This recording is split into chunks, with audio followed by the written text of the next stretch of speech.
Welcome back to our growNglow channel. Today I'm going to discuss this prevention of crossbreeding.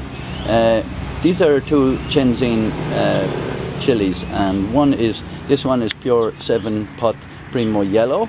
This one in here, it's not great success yet with it. We've no fruit yet, and this is, everybody knows, is well, they don't know, but this is a Carolina Reaper. So basically, to stop this one pollinating with this one, these are self-pollinating. All the Shenzhen ones are self-pollinating, but they do breed together. So what we do is I make up this frame. It's just made of tie wire, and you buy this netting anywhere. It's less than $1 a meter by a meter by a meter. So that's how I stop them breeding, crossbreeding, I should say. Thank you for watching another video on this new channel.